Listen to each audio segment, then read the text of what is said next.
Yo, what up, Wolfpack? Lexus Drive here, Driftwolf Gaming, and yeah, I actually want to show you guys something. Everybody knows this is my IS200 for now. Look what I put in. I put in a different type of seat, which is actually a GT86 seat. Pretty cool. So for people that want to do this as well, this one is still a little bit fidgety. I don't know where it's hanging or freezing, but it's just the last piece.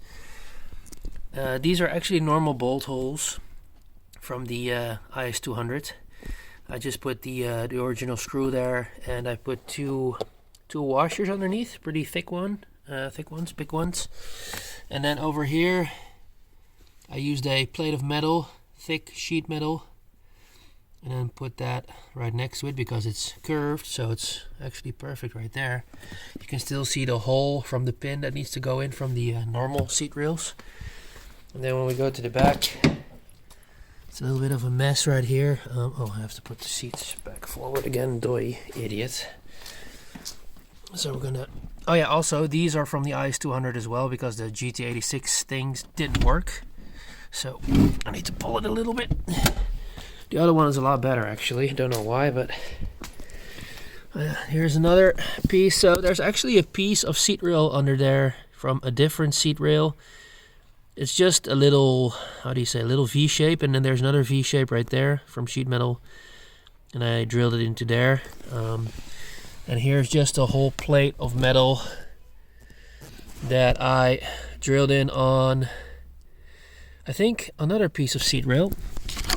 You can't really see. It's difficult to see, but it's not really that difficult to do. Oh yeah, you can see it right there. There's still the original mounting thing right there, the rusty bit. So those are just like two little V's used with some sheet metal or some steel, whatever you want to call it. Now let's go to the other side. If it's even open, I think so. Nope. Yes. I need to grab the,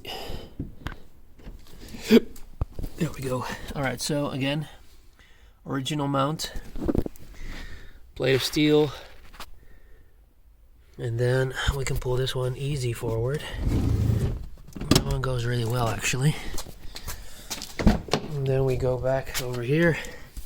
Here I actually used a complete piece of seat rail, as you can see, from the old IS200 seat. I had one spare seat, so I used that rail, and it's still gross and dirty and everything, but it works. There's nothing on the side. I just cut these little sides off, like these ones that you see right here. These, I cut those off and then left a little bit of space left. So they're on their original mounting points and up there, because that's actually lowered, which is nice from the GT86 seats. There's this little gap, see? There's this little U-joint. So that's stuck on there. Here's actually another piece of metal or steel, whatever you want to call it, and then the original seat rails.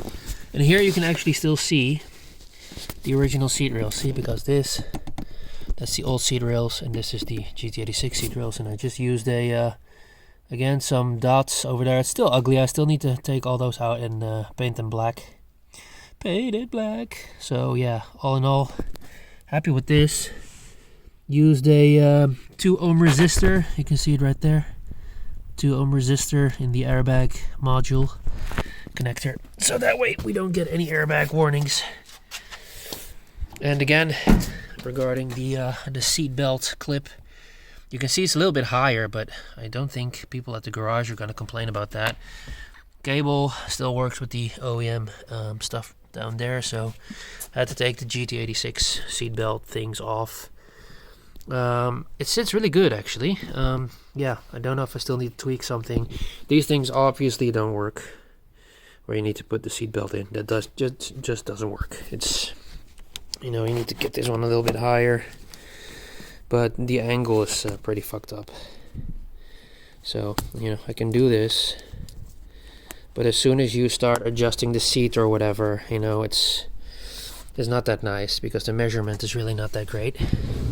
So when I go back, see, it's pulling This one should be a little bit further to the back, but it's just, I don't mind leaving it like this. I'll just put the thing back. There you go. And just leave the seat belt hanging like that. So yeah, cool shit.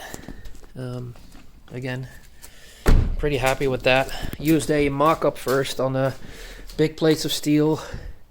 And now I'm just really happy how it sits. So yeah, need to do this one a little bit back again. Till where it sticks. And again, the measurements, going through side to side right here. This one is not that nice anymore. I bought the second hand for a reasonable price. I could have bought a specific off-brand seat as well, which would have been new. I mean, there's holes in here, stuff like that, but the seats themselves still look alright, apart from this this stuff right here. And the ex-owner also took out the airbags because of course he probably needs them for his new seats. But other than that, you know, like I said, there's space in between here. Both of the seats still have space.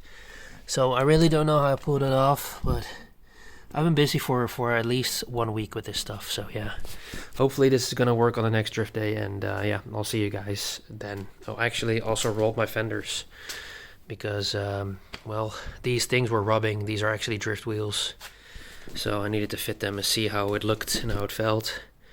They're probably still gonna rub because the suspension that I have under here, the BC Racing coilovers, are not that hard. Oh, that's what she said. So we need to yeah, upgrade that to some stiffer springs, and then we'll see how that goes. So I'll keep you guys informed. Please leave a like and subscribe, and I'll see you guys in the next video. Stay safe, stay healthy, and keep doing it sideways.